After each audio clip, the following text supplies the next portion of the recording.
Hello Celtics fans, subscribe to the channel so you don't miss Celtics first-hand news and leave your like to strengthen the channel. When the Boston Celtics acquired Derrick White in February 2022, the expectations were that Boston was adding a guard who could operate as a connector on both ends of the floor, not an elite offensive threat, but a quick decision-maker whose presence would elevate those around him, or a top-tier defender, but someone that could fight through screens, switch across multiple positions and plug gaps within the team's scheme. During his time with the San Antonio Spurs, White earned himself a place within the fanbase's hearts, always even-keeled, rarely flashy. Just a hooper's hooper. Yet, for a Celtics team that was looking to challenge for a championship, his addition, for some, felt like a lateral move considering Brad Stevens parted ways with Josh Richardson, who had been enjoying a renaissance off the Celtics bench, and Romeo Langford, a frustrating but still promising prospect. White's settling-in process was bumpy. Threes were hard to come by, and he was tasked with playing off-ball more than he was probably used to. However, in his first full season with the Celtics, White has gone from strength to strength. During the off-season, the veteran guard worked with assistant coach Ben Sullivan on his shooting form as he looked to eradicate the slight lean in his shot, and now, several months later, both he and the Celtics are reaping the rewards. Leave your like on this video to keep up to date with everything that happens at Celtics. Thanks. Continuing. Just go back to the basics. Try to work on not being flat, using my legs, trying to stay in the gym, and being consistent with my shot. Ben Sullivan was in San Antonio, so he knows a lot of the stuff I liked to do back then, and I like the stuff we've been working on, higher release point, staying in it, a lot of the stuff you did when you were a kid. A lot of the time I lean back, so just trying to stay in it, White said back in September. As the season has worn on, White has found himself climbing the Celtics hierarchy and now is widely seen as the team's third-best player, behind Jason Tatum and Jaylen Brown. In truth, those labels only serve fan and media discussions, but in practice, we're seeing proof that White's impact will be integral to the Celtics' postseason chances. In Game 1, White found himself at the forefront of a Celtics performance that allowed them to smoke the Atlanta Hawks in the first half before taking their foot off the gas in the second. Yet, even when the pace had slowed, White's decision-making, shot selection, selflessness, and defensive acumen were all still on show. White and Dejounte Murray know each other well from their time together with the Spurs. As such, the competition between the two will be an interesting subplot for the Celtics' first-round series against the Hawks. During the first quarter of play, the above possession caught my eye as White and Murray went to battle on the perimeter, with the Celtics guard winning this head-to-head with some sound defense. Robert Horry beefed with coach Danny Ainge on the Suns. Why shouldn't retired players coach right away? Well, because you might become coach of someone you played against in heated 7-game playoff series 2 years in a row. In other words, someone you hate, who also hates you.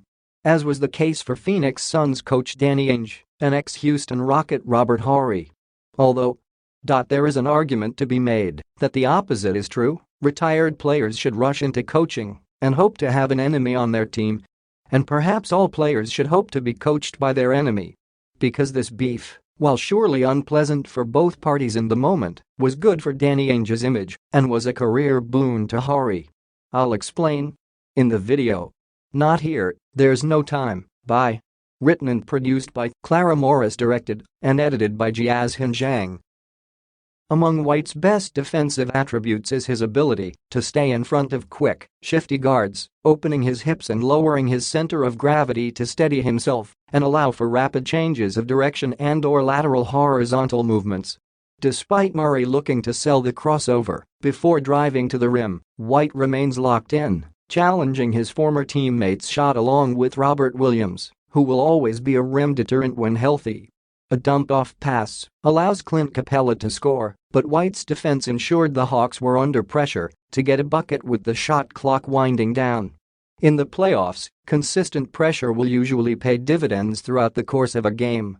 One of White's biggest improvements this season has been his shooting ability off the dribble.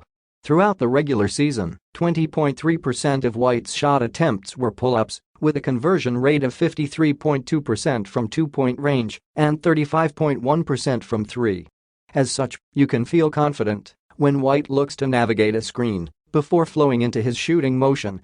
Another impressive aspect of White's execution in the above play is how quickly he reacts to the Hawks' defense blowing up the Celtics' action.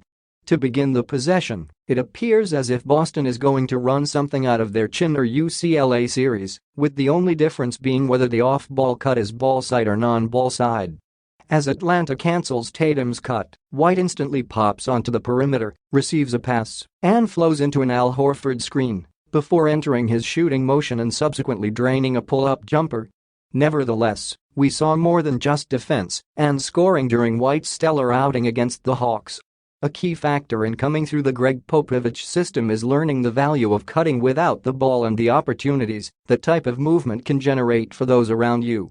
As I alluded to in my article about cut creation, White is among the most impactful cutters on the Celtics roster, in part due to his scoring ability around the rim and inside the paint, utilizing floaters and push shots to punish any space a mismatched big affords him. Against the Hawks, it was actually White's ability to penetrate with the rock and pressure the rim on drives that caused their opponents some difficulties. First of all, can we just appreciate his exceptional use of a hesitation dribble? White's twitchiness when on the ball must make it incredibly difficult for defenders to read his intentions, especially when he's locked you onto his hips. It's that unpredictability coupled with his offensive aggression that allows White to get to his spots at will, be it with the intent to score or to set the table for someone else, as he does for Jaylen Brown in this instance. In a series where the Celtics already boast the best two players, having players who can connect everything together is essential. White is a playmaker. No, not just a player who generates opportunities for themselves or those around, but the type of playmaker New York Knicks head coach Tom Thibodeau was referring to after Josh Hart helped the Knicks defeat the Cleveland Cavaliers on Saturday, a player that gives the team what they need when they need it. When I say playmaker, I'm not talking about a traditional sense of the past playmakers with the game leads, Thibodeau said. So if you need a big shot, he can provide that. If you need a big rebound, he can provide that. If you need a stop defensively, he can provide that. He goes for a loose ball, that's what he is. He's a playmaker. He's gonna make hustle plays, make tough plays. He's a great competitor. And he just plays to win. There's no agenda other than winning. White, like Hart, joined his team with the expectations of being a high-level role player, but has suddenly found himself thrust into the forefront of guiding his team towards their primary goal. Against the Hawks on Saturday, White shone in every area of the game, and something tells me that won't be the only time we're saying this before the curtain comes down on the Celtics season. Put your opinion in the comments, as it is very important for Celtics I update you at any time with the latest news from Celtics.